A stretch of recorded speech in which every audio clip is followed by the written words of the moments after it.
ভাসমান তো এখন যাদবপুরের রাস্তাঘাট, হ্যাঁ, বৃষ্টি সেইটা আপনি সামলাবেন কি? আসলে কি হয় জানো তো, সেটা হচ্ছে যে ড্রেনেজ সিস্টেমটা একটা নিরন্তর পরিচর্যা দরকার।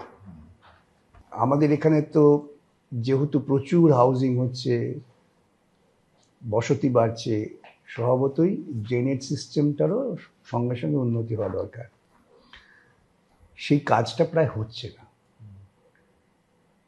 একটা সময় কলকাতা পুরসভা 2005 থেকে 2010 ড্রেনেজের জন্য আমরা যে পরিমাণ টাকা খরচা করেছিলাম, আমার মনে আছে এডিবিতে গিয়ে আমি ওদের সঙ্গে সওয়াল করছি যে টাকা দাও, ড্রেনেজ করবো। আন্ডারগ্রাউন্ডে তুমি এত উন্নতি করছো যার জন্য কলকাতা শহরে জল তখন প্রথমে তো জমতোই না, আজকাল জমলেও দ্রুত নেমে যায়।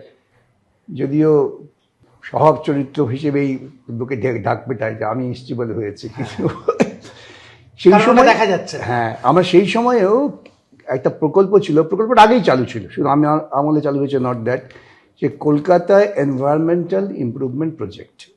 এইগুলো অ্যাডেড এরিয়া কলকাতার সঙ্গে পরে যুক্ত হয়েছিল বাম আমলে।